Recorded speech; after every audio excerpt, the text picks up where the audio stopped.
Good morning. My name is Rob, and I will be your conference operator today. At this time, I would like to welcome everyone to the Organigram Holdings third quarter 2023 earnings conference call. All lines have been placed on mute to prevent any background noise. After the speaker's remarks, there will be a question and answer session. We ask you to please limit yourself to one question and one follow-up question. You may re-queue if you have further questions. Thank you. Max Schwartz, you may begin your conference. Good morning, and thank you for joining us today. As a reminder, this conference call is being recorded, and the recording will be available on Organigram's website 24 hours after today's call. Listeners should be aware that today's call will include estimates and other forward-looking information from which the company's actual results could differ. Please review the cautionary language in our press release dated July 13, 2023, on various factors, assumptions, and risks that could cause our actual results to differ. Further reference will be made to certain non-IFRS measures during this call, including adjusted EBITDA, free cash flow, and adjusted gross margin, among others. These measures do not have any standardized meaning under IFRS and are intended to provide additional information, and as such should not be considered in isolation or as a substitute for measures of performance prepared in accordance with IFRS. Our approach to calculating these measures may differ from other issuers, so these measures may not be directly comparable. Please see today's earnings report for more information about these measures.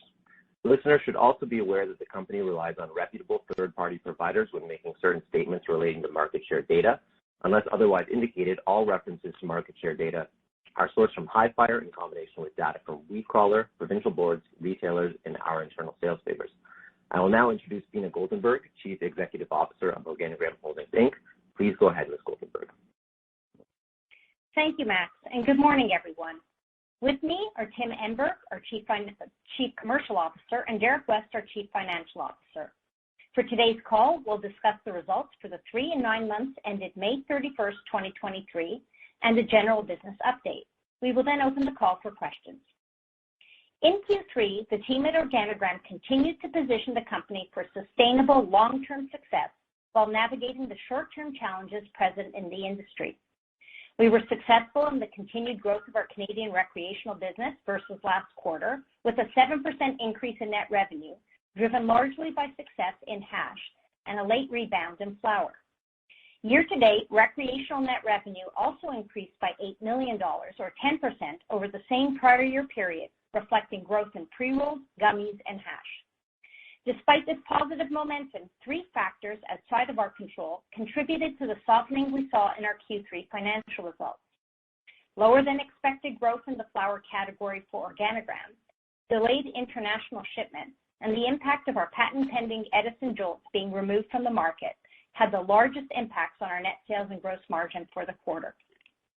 Regarding our flower growth trajectory, I want to first address the issue of THC inflation, the increasingly widespread practice by certain licensed producers of inflating the stated THC potency on flower products through selective sampling and testing practices. As Health Canada's regulations prevent dialogue and education around cannabis products, the consumer is left with fewer tools to make educated decisions about which products best suit them. The result is that price and THC content have become their paramount decision drivers when purchasing flower, which has led LPs to race to the bottom on price, with many falsely overstating the THC content of their products. Let me be clear, as an industry leader in the nascent cannabis industry, Organigram has not, nor do we intend to engage in the practice of inflating THC levels on our labels. We firmly believe that we have a responsibility to act ethically and responsibly in our regulated industry. We are dedicated to our consumers and believe they have the right to transparency when it comes to their label. And we also believe that it's our responsibility to build an industry that we can be proud of. THC fixing deceives consumers and hurts our credibility as an industry. In the context of today's regulations, this is happening because Health Canada has not yet prescribed specific and rigorous testing standards for cannabis, as they have in other categories like tobacco, as an example. Given the strength of our balance sheet, Organigram can weather the financial impact of irrational pricing and THC fixing, and as such, we are tackling the issue the right way. First, the THC content of our flower cultivars is trending upwards through recent operational optimizations and the addition of new, more potent cultivars. Second, we are working collaboratively with key stakeholders in the industry on several initiatives aimed at bringing solutions regarding standardized testing and sampling. The second event impacting our results in Q3 was our international sales. In Q2, we achieved a banner quarter in export sales due to a pipeline of new cultivars. We anticipated that Q3 would return to normal replenishment levels. However, a newly enforced CUMCS testing protocol meant that we were unable to ship product to Israel in the quarter. During Q3, we have refined our testing protocols in line with these regulations and have built inventory to meet demand going forward.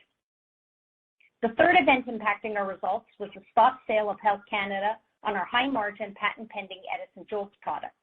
We remain confident in our categorization of Jolts as an ingestible extract and await the judicial review in late July that will determine whether Organigram can resume producing and selling Jolts under the ingestible extracts category.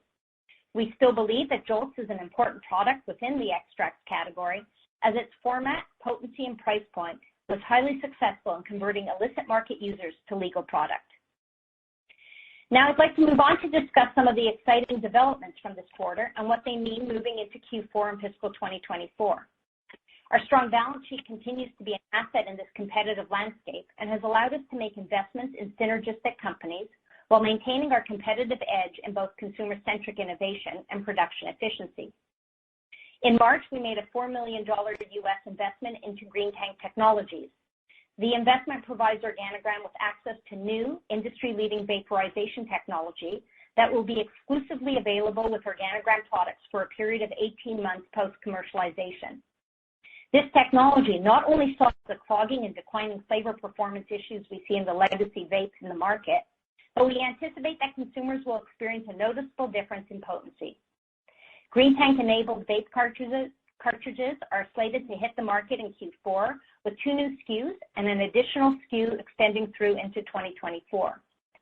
Our investment in Green Tank reaffirms our commitment to accelerating our focus on the vape category by delivering meaningful differentiation to consumers. Yet another example of our commitment to innovation is the strategic investment we made in May into Phylos Bioscience, an industry leader in seed genetics. Aside from being our first U.S. investment, this arrangement is exciting from multiple perspectives. First, Phylos has delivered cultivars with THCV concentrations that are significantly higher than anything else we've seen in the market. This makes these cultivars commercially viable for extraction for derivative products containing THCV. Given that it's very difficult to grow cultivars with high concentrations of THCV, it is our belief that we will maintain a competitive advantage in whole flower-derived THCV products. Now, consumers are excited about THCV because, like CBD, it is non-psychoactive and acts as an antagonist for some of the qualities associated with THC. For example, THCV is reported to mitigate the appetite stimulation associated with THC, earning it the nickname diet weed in the media. Further, it is reported to enhance focus, creativity, and calmness. We intend to incorporate THCV into various formulations across different formats, starting with gummies, followed by vapes. Our investment in Phylos goes beyond THCV. Our technical relationship with Phylos will allow us to convert a portion of our garden to seed-based production, as opposed to the clone-based propagation we see across the industry today. This is exciting because seed-based production is cheaper, faster, and results in more robust, disease-resistant, and consistent plants across key characteristics such as potency, terpene content, and aroma. Clone-based production has a foothold in the industry now, as it is faster for creating and experimenting with different cultivars. However, given its many advantages, we believe that seed-based production is the future of cannabis, while clone-based experimentation will remain on a smaller scale. We have already begun converting a portion of our garden to seed-based production and will increase our seed footprint over time. Our investment in Phylos is consistent with our commitment to becoming the most advanced cannabis company in Canada. On the international front, in May, we added Germany to our list of export partners for medical cannabis through our supply agreement with Sanity Group.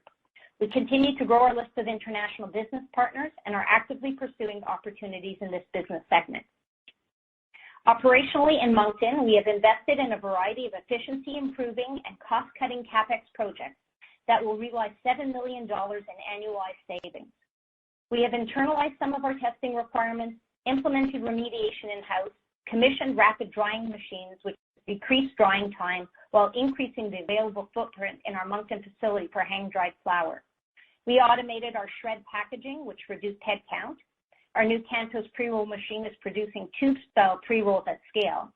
And our new speed mixer has allowed us to infuse our milled cannabis for infused pre-rolls with distillate, diamonds, and botanical terpenes in a one-step process. In addition to these initiatives, we are currently targeting further productivity savings of $8 million over the next 12 to 18 months.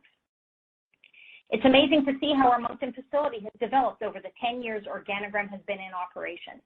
This quarter, we achieved a company milestone, our 2,500th harvest. Over a decade ago, our first harvest tested at 13% THC.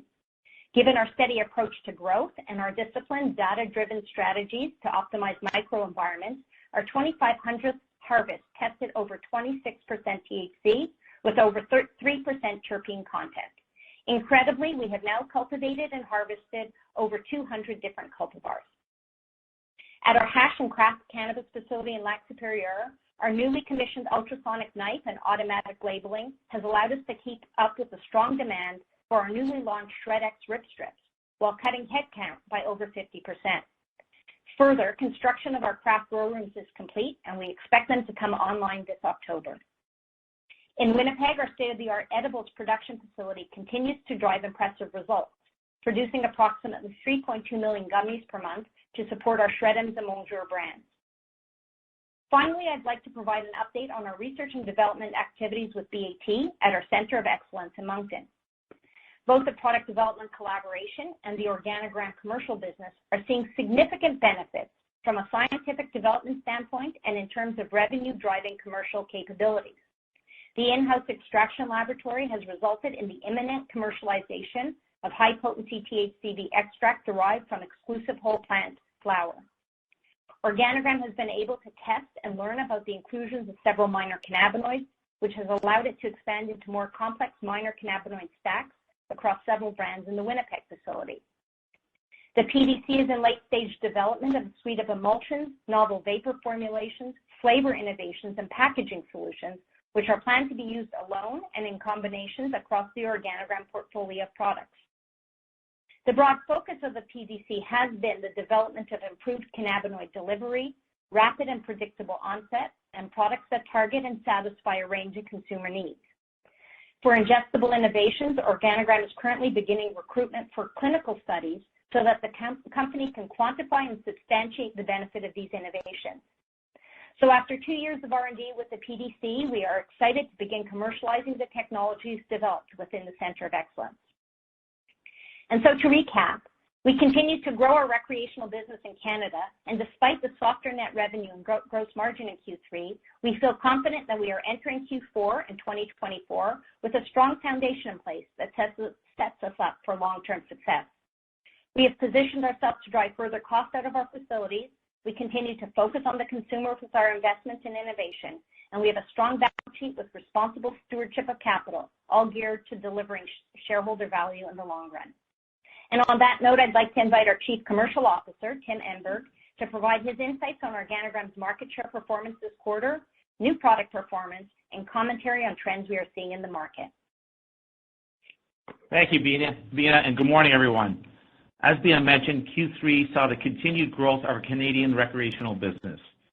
This increase is a testament to our continued focus on growth here in Canada by bringing innovative and consumer-focused products to the market and by executing with excellence at retail. While our overall market share dipped in Q3, we quickly reversed this trend at the midway point in April and regained the number 3 position nationally in May and June with solid market share gains and positive momentum on several fronts. We continued to strengthen our market share position in gummies in Q3, growing 1.2 market share points versus Q2 and reaching the number 2 position nationally in May. We also maintained our strong number 1 position in pure CBD gummies, driven by continued success with our Bonjour brand, which holds more than half of pure CBD gummy sales in the country, increasing our share in Q3 to 50.2% from 48.2% in Q2. In Q3, we maintained our leadership position in the hash segment, achieving a 25% growth versus Q2, which was heavily driven by our truly innovative ShredX Rip Strips. We increased our overall market share by 2.5 points, moving from 19.3% to a 22% overall national market share. Our success in hash and gummies highlights our strength of identifying right targets for M&A that are complementary to our business and leveraging our expertise in consumer insights, marketing, sales, and operations to deliver maximum value to the business. Our acquisition of both EIC and Laurentian in Quebec have proven to be accretive to our business. From a flower standpoint, we are really happy to experience a rebound in Q3 with sequential quarter-over-quarter growth. While our flower volume remained stable year to date, flower dollar sales were down versus the same period last year due to inflated THC levels in the market, essentially forcing us to reduce our prices to maintain our competitiveness in the marketplace. Given our high market share in flower, any type of price compression or questionable competitive practices do impact our flower business disproportionately. As mentioned previously, though, we are actively working on industry-wide solution to this issue, and at the same time, we continue to improve our THC levels on all of our flower SKUs. It's no surprise that we continue to dominate in the milled flower segment with our phenomenally successful SHRED brand. In May, we achieved our highest market share since November of 2022 at 53% of the milled flower segment. So in other words, 1 of every 2 Canadians that go into a retail store or buy a milled flower online are purchasing our SHRED branded milled product. From a pre-roll standpoint, we expanded significantly into the fast-growing infused pre-roll segment with our SHRED X Heavy, which are performing extremely well after initial shipments, helping fuel our growth in this segment. Our heavies clock in at over 40% THC and are infused with both botanical terpenes as well as diamonds and distillate. We're going to continue to expand nationally in Q4 and are committed to further disruption into this fast-growing category. We were very active in Q3 with product launches, and we listed and rolled out the highest number of launches for us at any given quarter with 28 new SKUs. Many of these new innovations are performing well above expectations, with Holy Mountain Tropical Rain, SHRED Desert Storm, and SHRED X Rip Strips Hash, which was launched in late Q2, leading the way. The success of SHRED X Rip Strips is yet another first-to-market innovation, similar to what we've done with SHRED Blends and Edison Jolts. It highlights our continued success in delivering consumer-centric innovation and addressing unmet needs of cannabis consumers in Canada. From a provincial perspective, we continue our growth momentum in the second most populated market in Canada, Quebec, and based on the latest weed crawler data, we increased our market share by 0.7 points in the province, moving from 7.6% share in Q2 to 8.3% share in Q3. This was our highest market share ever in the province, and we continue to grow, hitting the 9% market share mark for the month of May. We grew by 17.6% sequentially and almost 28% versus Q3 of last year. We are very much looking forward to our craft grows rooms at Lac Superieur facility coming online in October to help meet this growing demand. In Ontario, the largest addressable market, we continue to be one of the top LPs in the marketplace. In May and June, we maintained the number 3 market position in the province. And we continue to hold the number 1 market position in Atlantic Canada in Q3 with a whopping 14.8% overall market share. As we look to continue our rebound in flower, we are also focused on growing our foothold in our under-indexing categories of regular pre-rolls, infused pre-rolls, and vapes. And we are extremely bullish about our innovation pipeline, including the launch of THCV, a full portfolio of new tube-style pre-rolls, and a new and innovative vape technology, which we expect will offer consumers a differentiated experience. We believe this new lineup of products will help drive growth across these categories as consumers discover the next big thing in cannabis through Organigram's relentless focus on innovation. With that, I will now turn the call over to our Chief Financial Officer, Derek West, to review our financial results for the quarter. Derek? Thanks, Tim. In fiscal Q3, gross revenue decreased 12%, while net revenue decreased 14% compared to Q3 fiscal 22. The decrease over the previous year was primarily due to market share fluctuations in recreational flower sales. As Tim mentioned, price compression in combination with THC inflation did have an impact on the quarter. The cost of sales in Q3 fiscal 23 was $32.3 million, compared to $29.4 million in Q3 fiscal 22, an increase of 10%. The increase in the cost of sales on a year-over-year basis was due to a $2.8 million net realizable value adjustment on low-potency flower repurposed as inputs for Organigram's growing derivative business and a $2.8 million provision for excess and unsaleable inventories. We harvested approximately 19,000 kilos of flower during Q3, compared to about 13,000 kilos in Q3 of the prior year, which represents an increase of 46%. During the quarter, we accelerated a change in the operational conditions for plant care to increase THC levels. This resulted in a decrease to plant yields, which had a negative impact to our cost of cultivation, which temporarily reduced the company's gross margins and gross margin rate. We have optimized growing conditions during Q3, and we have now realized higher flower yields commensurate with historical levels during June and July, while maintaining increased THC levels. These higher yields will reduce the cost of cultivation during Q4, and as this flower is sold, we will achieve a higher gross margin rate. Furthermore, we expect to be able to consistently achieve these higher flower yields and lower cost of cultivation through 2024. On an adjusted basis, Q3 gross margin was $6.1 million, or 19% of net revenue, compared to $9.3 million, or 24% in Q3 fiscal 22. The compression in adjusted gross margin was primarily attributable to lower net revenues and higher flower costs, combined with the impact of the lost contribution from the sale of Edison Jilts occurring as a consequence of restrictions imposed by Health Canada. SG&A, excluding non-cash share-based compensation, increased to $19 million in Q3 23 from $17.5 million in Q3 22. The increase in expenses was largely due to higher audit and legal fees and ERP implementation costs. In the quarter, adjusted EBITDA was negative $2.9 million compared to $583,000 in Q3 22. The decrease was primarily due to lower net revenues combined with a lower gross margin rate. However, looking at a broader picture, adjusted EBITDA for the first 9 months of fiscal 23 was $8.3 million, exceeding the $3.5 million realized for the full fiscal 2022 fiscal year by 137%. As we dial in on further production efficiency, consumer trends, resume international shipments to Israel, and begin shipments to Germany, we anticipate an improvement in our adjusted EBITDA in Q4.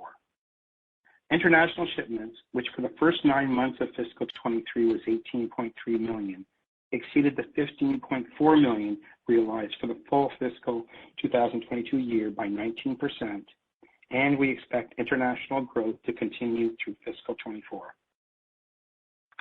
During Q3 fiscal 23, as a consequence of the company's market capitalization trading significantly below its shareholders' equity, combined with the current quarter's operational results, management determined that there were economic indicators of impairment warranting a calculation of the recoverable amount of the assets.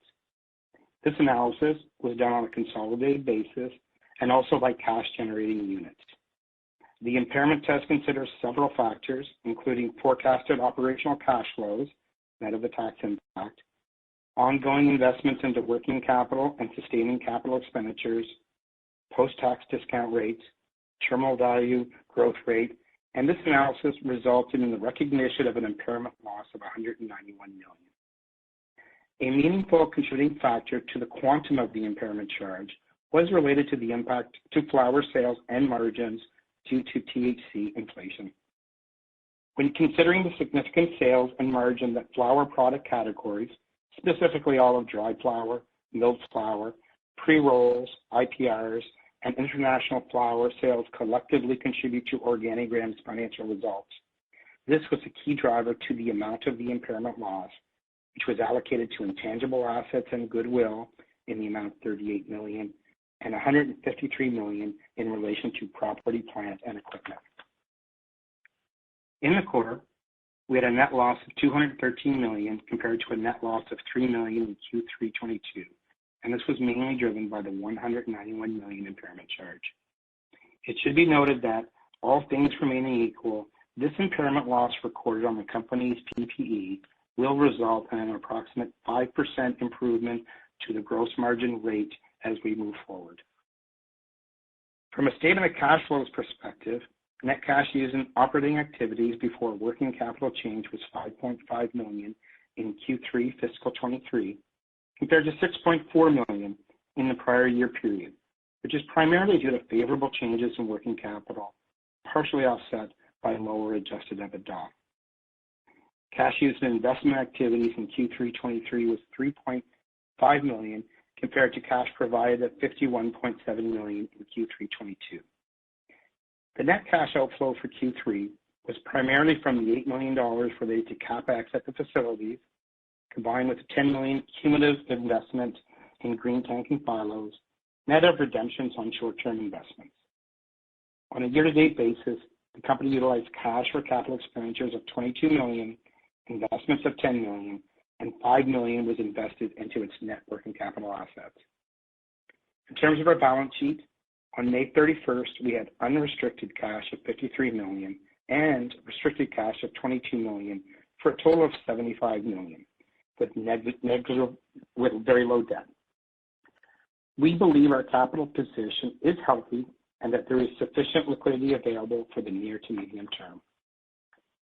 While the company expects to resume generating positive adjusted EBITDA in Q4 23, periods when the company achieves significant increases to sales will result in increases to receivables, and this will negatively impact cash from operating activities.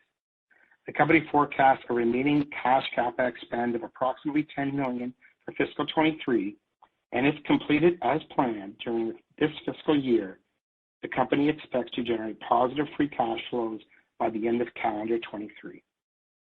This concludes my comments. I will now turn the call back to Dina. Thanks, Derek. As a leading pure-play cannabis company, we are constantly evaluating market opportunities, investing in the industry-leading R&D, both internally and in partnership with BAT, and fine-tuning our long-term growth strategy to drive down costs and gain market share domestically and internationally. We continue to position Organigram to deliver long-term shareholder value through industry-leading production facilities, compelling and differentiated consumer product introductions that leverage our highly successful brands, and synergistic strategic investments. This vigilant and consistent long-term focus, combined with our financial discipline, are expected to deliver solid results through 2024. Now, on a final note on the state of the industry, we take no pleasure in saying this, but the majority of Canadian publicly listed LPs are now trading at market capitalizations of less than $50 million, and in many cases are carrying material debt balances, stretching payables, are in arrears on paying their excise taxes to the Canada Revenue Agency and regulatory fees to Health Canada. Many may not have enough cash to operate as going concerns. We've also seen trading stock market volumes shrink for many of these players and the ability to successfully pull off financing diminish. As a result of this, we believe we are going to see the pace of corporate restructurings, including bankruptcies, increase. And as this unfolds, we will capture market share that becomes available. Our plan is, as it has always been, to remain prudent from a financial management perspective and to ensure that our actions are aligned with being a respected industry leader. Thank you for joining us today. Operator, you may open the call for questions. At this time, I would like to remind everyone, in order to ask a question, press star, then the number 1 on your telephone keypad. We ask that you please limit yourself to one question and one follow-up question. Your first question comes from the line of Tammy Chen from BMO. Your line is open. Hi, good morning. Thanks for the question. I wanted to ask about the THC inflation. The phenomenon you're describing, I think it's been happening for quite some time now, just given consumers are very fixated on higher THC. So I'm just wondering why all of a sudden this quarter you're calling it out and it seems to have quite an impact on your flower business. Thanks for the question, Tammy. And yes, while it might have been happening for a very long time, it really just increased. It was more widespread in the last year, I would say, really started to unfold. And just to give you some stats on that, we look at, like in the third quarter, almost 50% of flower sales came from 26 plus THC flower. And the number of SKUs that have THC labeled values above 26% has doubled in the last 10 months. And really, another stat that we look at is the number of SKUs labeled above 30% grew tenfold versus last year. So while this might have been out there for longer, the prevalence of this has really shown up in the last year, in the last 10 months. And in particular, and where the impact has really been felt by us has been in the 28-gram flower category, where the number of SKUs above 27% THC has increased fivefold since last July, where historically there's been no product selling on 28 gram at that level. So, we look at this data, and there is a national retailer out there that does post data of flower sales based on the different THC levels.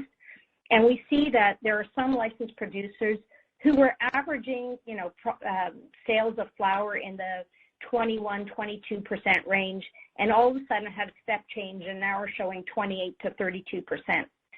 This is not something that even the most advanced cultivation techniques could make happen. That, there is something, and I think it's the increasing behavior that's really starting to impact the results. And as we said on the call, really we get the impact disproportionately because of our reliance on whole flower, especially in the 28 gram. So it started to have its effect. We did have to respond by taking pricing down so we could address the value equation to consumers, because our lower potency, and I'd say that, potency at 23% flower should be considered good quality product, and yet we had to discount our pricing to get the movement because they were seeing a lot of product, at the 27, 28%. But then when you test it, it's not really 27 or 28%. So it's that substantial impact and the more widespread of this practice that has been impacting our results.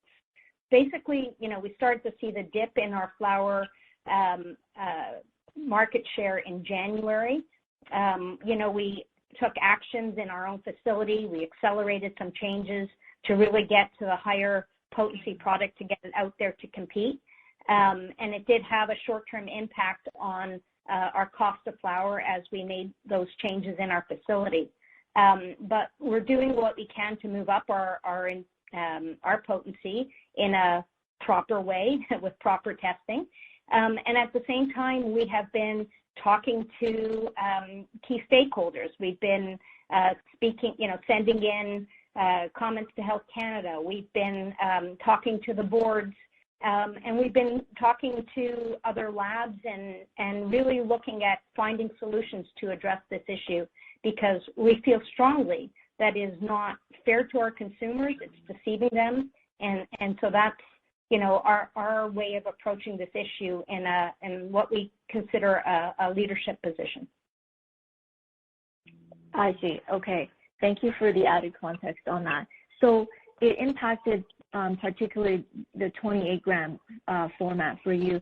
We also noticed, looking at Hi-Fire, the top products that are sold every month, I think Shred before would quite dominate the top 5. I think 3 of your products before were in the top 5, but it since dropped out of that. So did this THC phenomenon also impact Shred and your milled flower products too?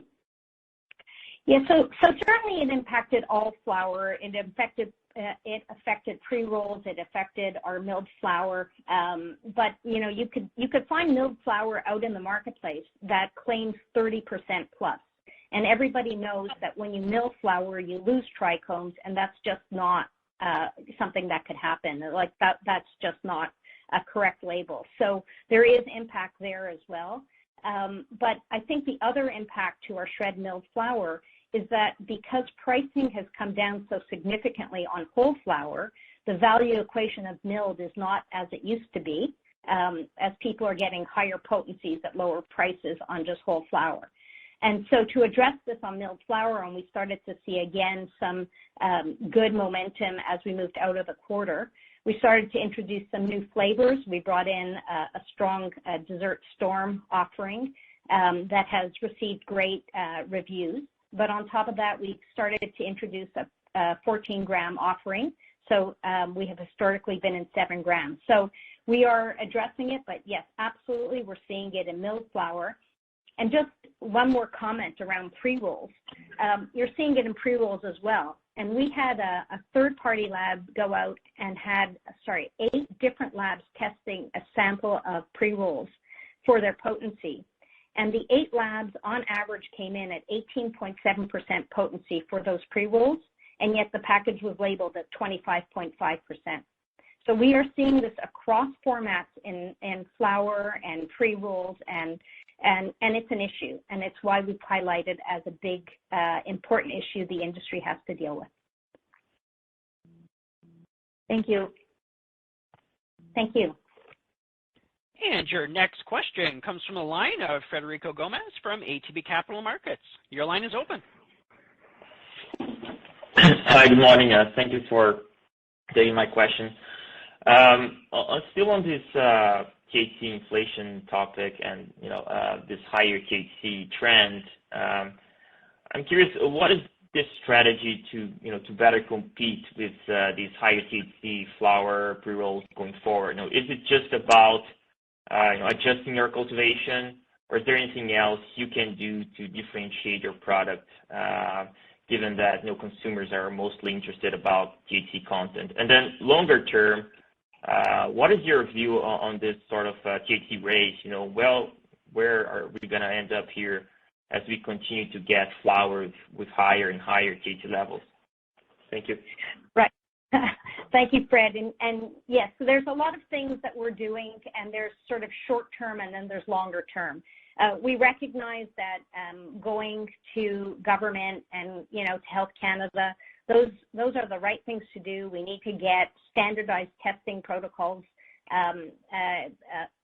regulated from Health Canada, but those things take longer term. We have approached the provincial boards, and they are exploring the potential of requiring a second certificate of analysis from licensed producers on any flour over a 27 or 28% potency. And they're exploring it, and what's interesting about this is that has been put into place in Michigan, where they saw similar issues with elevated potency levels. So this isn't a unique phenomenon in Canada. It happens wherever cannabis is sold and in the legal market. So there is an opportunity to force secondary certificates of analysis in the short term that might cut down on this. But interestingly, yesterday, Health Canada came out with an article came out in which they were saying that they are now going to start testing potencies. So they're feeling the pressure because this is widespread, and they're looking at ways to address it as well. So I think, from a marketplace, there are some things that could impact short term. For us internally, we are working on, new cultivars, introducing new cultivars with higher potency into our garden. We are looking at, we have started to hang dry some of our flour to drive higher potencies, and we are seeing our potency rate in our garden go up. So this is, just as an example, in Q1 of this year, 25% of our flour was above 23%. And in Q3, almost 50% of it is above 23%. So we're making the moves internally as well. And while this is going on, our focus really will be on our gummies, our hash, on bringing innovation to the market, and really, while we have to, make sure we have the right value equation out there for consumers, we're looking at, putting in these cost savings initiatives to drive our costs down to improve our margins. So There was a lot of talk about how much capital we were invested in, in our facility, but we're starting to realize the savings. We've identified the $7 million that will start to flow through our P&L, and we have $8 million more in savings that we expect will come. So, we're here for the long term, Fred. We're here, we have the balance sheet to live through this short-term issue. We're doing the right thing and trying to address it, through all stakeholders.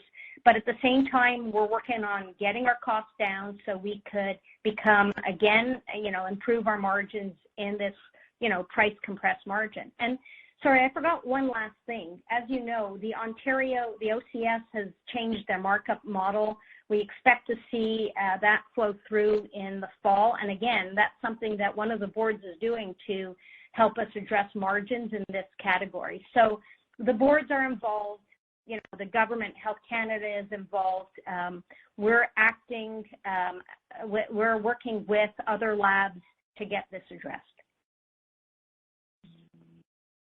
Thank you. And then just about your investment on seed-based production, can you maybe provide a little bit more color about why have you decided to make this investment at this moment, given that it appears that you are one of the first movers in this regard, and when should we expect to see some impact of that in your financials, as well as what are the potential risks that you see in that initiative, given that, again, you are one of the first movers to try to move to a seed-based production at scale. So, how should we look at those risks? Thank you.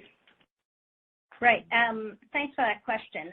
So we're going to be rolling out our seed-based production slowly with a test and learn. We're not obviously going to go out and convert our whole facility. So this is going to be something that rolls out. We have started already in 4 grow rooms. We're excited about this because it is a significantly faster grow. So when you have cloning and propagation, it takes 21 days. And when you cultivate with seeds, it's 0 days, right? You just put a seed into the pot. The flower grows probably in the same amount of time, but in total, you're going from what is like 100 days to like 65 to 80 days. So you're reducing significant number of days in the grow, but that reduces significant amount of labor. And then, one of the things that's really great about working with seed production is that you don't have some of the disease that you would get in normal clone production. So something like powdery mildew. You have every seed is clean and grows clean. And so you have more standardized flowers, so the lollipopping and deleafing becomes more standard. So there's a whole bunch of reasons why this is good. It's less cost. It will turn our rooms faster, and we're excited about it. Now, we're not, as I mentioned, going to change our whole production facility over. There is currently still a need to experiment with new cultivars, bringing new, because new is always what consumers are looking for. So there will always be a portion of our garden that's going to be clone. You get that faster because it takes a long time to get F1 seeds that are strong and will be able to produce, predictable plants. So this is going to be a process. We expect to see some cost savings into next year. Part of the $8 million that I identified as, next year's, over the next 12 to 18 months, part of that is coming from the benefits of seed-based production. Thank you. I'll hop back in the queue. And your next question comes from a line of Aaron Gray from Alliance Global Partners. Your line is open. Hi, great. Thanks for the question. Just one for me. So just in terms of your commentary at the end, in terms of the restructurings and bankruptcies increasing that you're expecting to come, can you talk more about the timing that you might expect this to come into fruition? It's something that a lot of people call for in the industry sometimes, consolidation, now seeing more of a shift to people saying that we need shakeout. So what are you seeing kind of giving more of the confidence that we might start to see that now You talked about some of the payments in arrears, some of the taxes. So do you think there's going to be more enforcement of that? Can you just talk about some things you're seeing in the industry and why that market has now started to come to fruition? Thanks. Sure, thanks. So look, we're already seeing it. I think somebody said the stat last year was, 40% of bankruptcies in Canada last year were cannabis companies. We've seen a handful of companies just in the last 2 months that have announced restructurings. So it's happening now. We track how much cash these players have and what their payables look like, and we see the stretched payables. You know, this isn't new news. CRA has identified over 70% of LPs out there that are behind on paying their excise taxes. And they actually sent out an article saying they would work on payment plans, but they are starting to put their foot down on people that aren't paying. And just think about it this way. If companies aren't paying their excise taxes and are using the money perhaps to drive, some retail activity with their brands, like this is, again, not a level playing field. They're using borrowed money. Their runway is going to run out. And so we've heard from CRA, the Health Canada stat just came out in an article last week that the people that haven't paid is up 225%. Back to your original question, how long do I think this is going to happen, or when are these changes going to happen? I think it's going to accelerate over the course of the next 12 months. The capital markets are very tight. People can't raise money.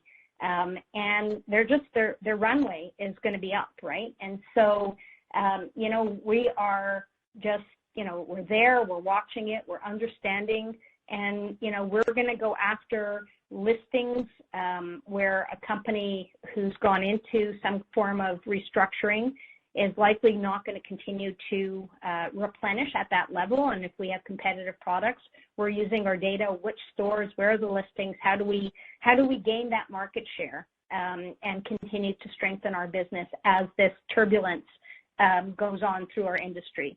I think your comment is right. We need to see consolidation in the industry. It is way too fragmented. And I think the dynamics in the market will see that happen over the next 12 months. Okay, great. Thank you very much for the commentary. I'll jump back in the queue. And your next question comes from the line of Andrew Partheniou from Stifel. Your line is open.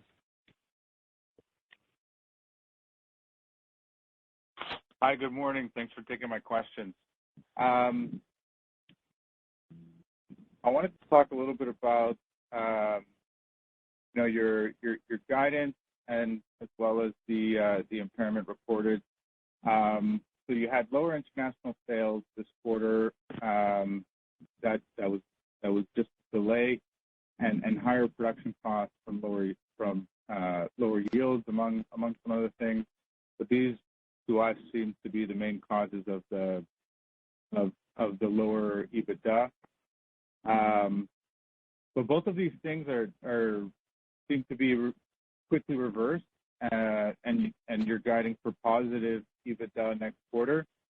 There could be maybe a rather large international shipment in Q4, and that could bring your sales back to levels that we saw, in prior quarters in the low $40 million range.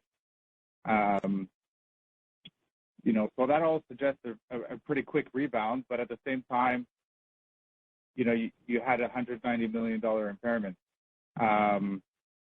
So just a two-part question. First is on the positive EBITDA guidance for next quarter, do you think that that could occur including R&D costs? And the second part of the question is just to reconcile, the quick rebound and the large impairment that if you could talk a little bit more about that, it could be helpful. Okay. Derek, over to you. Thanks, Dina. Thanks for your question, Andrew. Okay, I think I'll start first with EBITDA and the turn that we would see. There's no question that the current quarters was impacted just where we're heavy in flower and where we did have a significant decrease in our yields as we were modulating some of the plant science of the facility to get improved THC.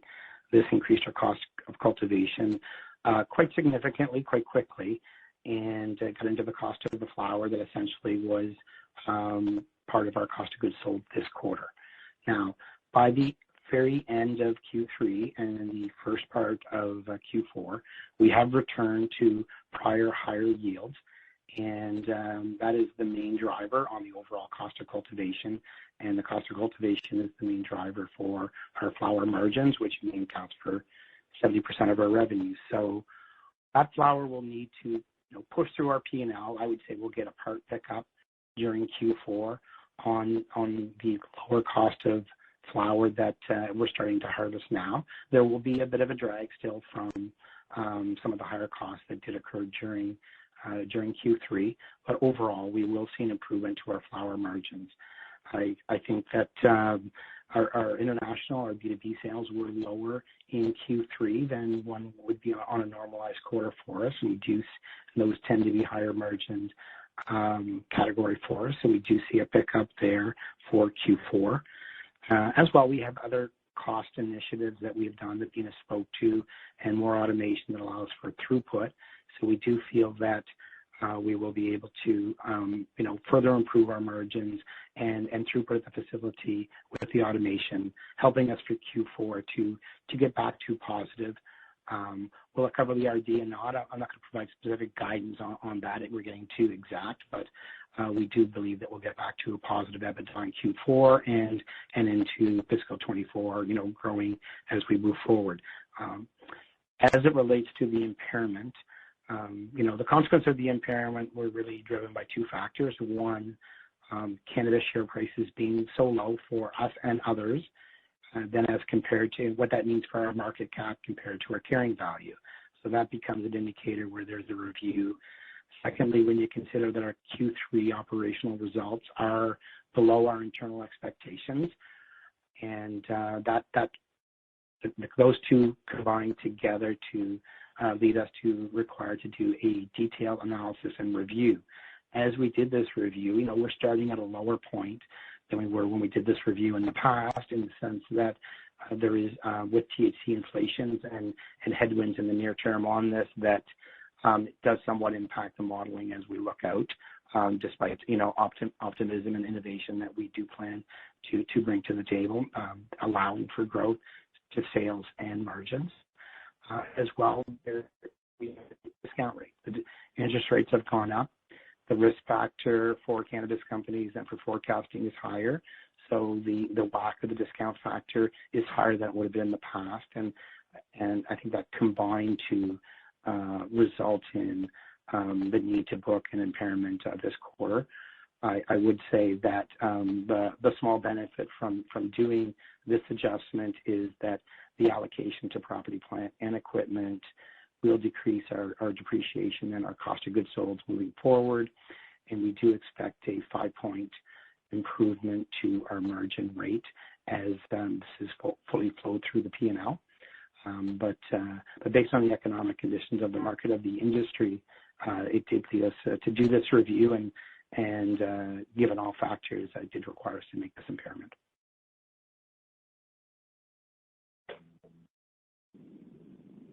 Okay, thanks for that. And then maybe talking a little bit more about your yield. You talked about changes to your growing conditions, which lowered yields, but it increased THC potency. But in the last month of the quarter, the yields rebounded and the THC levels remained strong.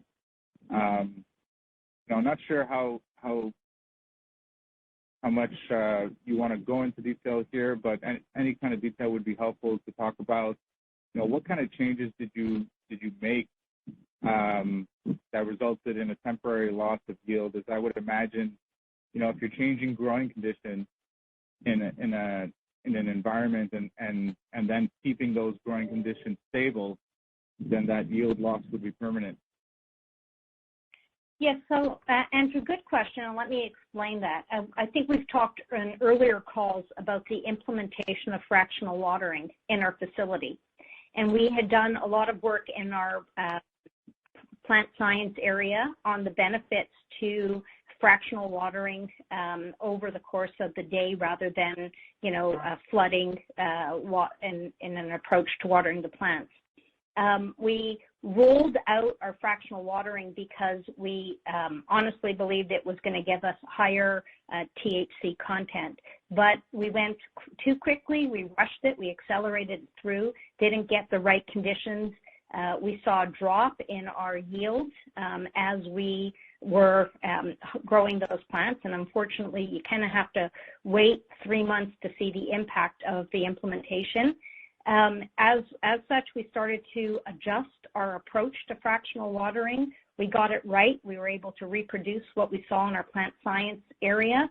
So we were able to get back to our historical yields, yet keep the higher potency that we saw as a result of moving to that practice. So it was a bit of a probably accelerated to get to the higher THC faster and didn't execute as well as we could have. But as we work through these details and optimized it, we've got it working properly now, and we're starting to see it. So the THC did come back, the yields did come, or the THC came up, and the yields did come back. So, I think that the lesson here was move a little bit slower, but we felt the urgency in the market because, our value equation to consumers wasn't working, and we needed to get faster, higher THC levels into our flower to sell. Thanks for that additional color. It's nice to hear that everything is back on track now. And your next question comes from the line of Ty Collin from 8 Capital. Your line is open. Hey, good morning, and thanks for taking my question. Just wondering if you could comment on the price reductions you took in the quarter. Were these applied pretty broadly across the product portfolio or really kind of just concentrated in the 28-gram flower category? And then as an add-on to that, do you think there's room to claw some of that pricing back over time as some of your more potent product and new innovations start to hit the market? Thanks for the question, Ty. Maybe I'll turn this over to Tim. Sure. Thanks for the question, Ty.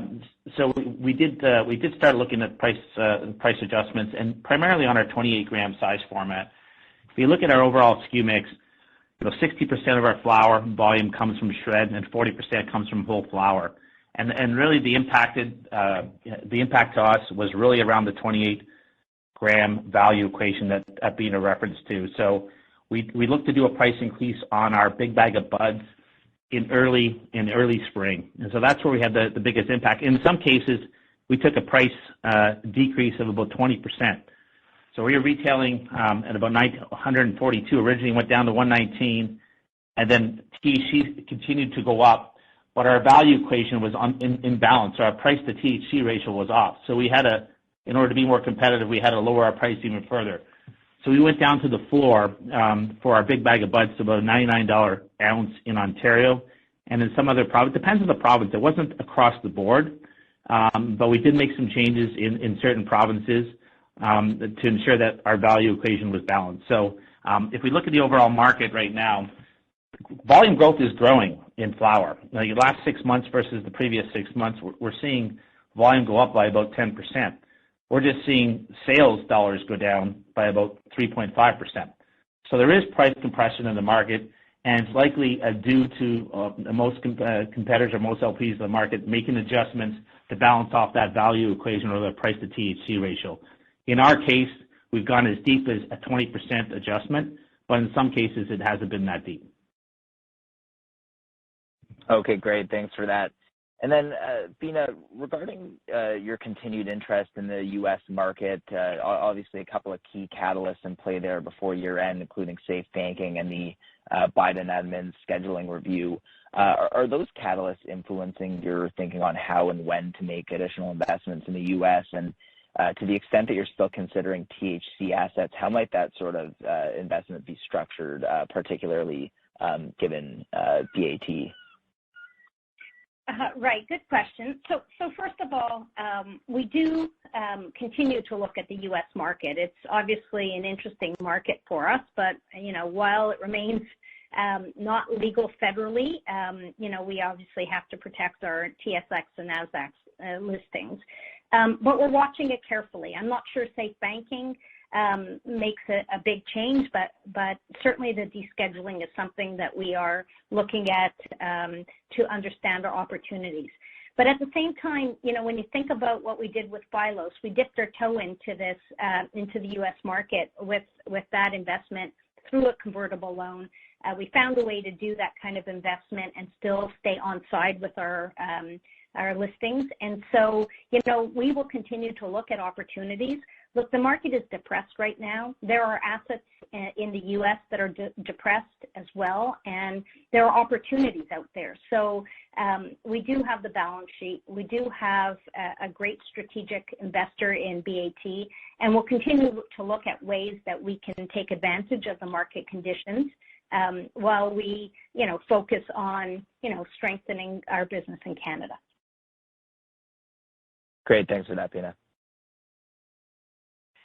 And we have now reached the end of our question and answer session. I will now turn the call back over to Beena Goldberg for some final closing remarks. Well, thank you, everybody, for joining today.